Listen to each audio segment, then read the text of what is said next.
Hi everyone, I know you have been working hard on all of your topics, and I wanted to tell you about one more thing we didn't get a chance to talk about when we met in the second week of school, the first week of school. So if you go to the library's homepage, from here I'm at the University of Oregon's main page, I go to libraries. And then if I go to articles and databases, I can get to something called Web of Science, but I'd also talk to you about using the graduate student tab and the research guides, and then go to human physiology.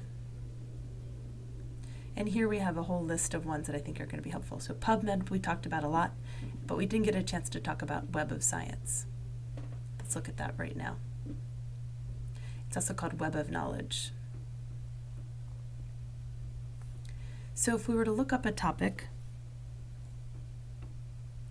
or if we just looked up an author, let's look up concussions.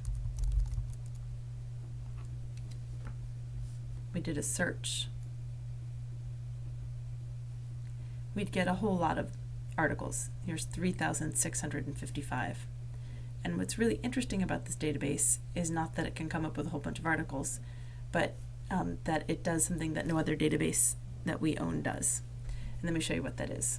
So you see it's giving us things that are sort of most recent.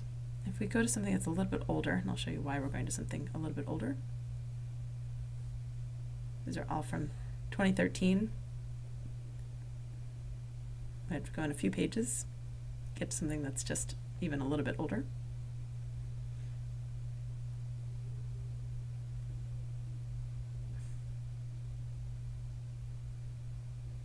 Still lots of things from 2013. Okay, let's go 100 pages in. I've gotten something that's from 2 years ago. And what I wanted to show you, here we go. If we look at this, we have fine text just like we have in PubMed. We also have the title and the authors, the journal it's published in, the pages, how to find it again. But we have these things called time-cited and cited references. The first one I wanted to show you is cited references. If you look at that, that's essentially this article's, the one that we were just looking at their bibliography. And we have every item in the bibliography, also with fine text in it. And if it's available through this database, it will also be a link. You can look at this article that was in that other articles database, going backwards in time. So that's older than 2011, February 2005. And we can look at its bibliography and keep going backwards in time. But the other thing that this database does, I hope you've noticed, is has this thing called time cited. So the article that we were looking at, since it's been published in 2011, has been cited 6 times. So 6 articles that were written after 2011 have used that article in the bibliography. And here are those 6 ones. And look, now we can see how many of these have been cited. This one's a little bit older, but not a whole lot older than these, and it's been cited 19 times. Or sorry, yeah, 19 times. Does that make it a better article? Not necessarily, but it's certainly been getting a whole lot more attention than some of these other ones, which is always a helpful thing to know. Let me also show you that when we looked at the bibliography, the cited references, it also showed us how many times those articles had been cited. So assuming all of their things are equal about the things in the bibliography, always a good idea to look at something that's been cited a whole bunch, like this one, or this one, if you're looking at college football players. Although it's from 1999, might be a good place to still start and check those things out. So that's why I wanted to tell you a little bit about the Web of Science. It's pretty wonderful if you can use it well. Let me also just show you too that you can do some of this in Google Scholar.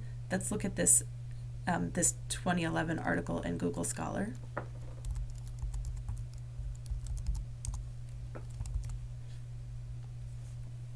Here's that same article from 2011 by Thomas, right? Thomas. And here it says it's been cited by 10, but in Web of Science it's been cited by 6. So the reason why there are more citations here is that Google Scholar uses slightly different algorithms. It also looks at dissertations and theses, and it looks at books if it's available.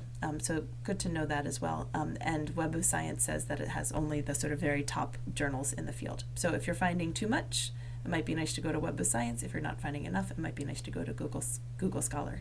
The one thing that Google Scholar doesn't do is it doesn't give you the bibliography, so you can't go backwards in time, just forwards.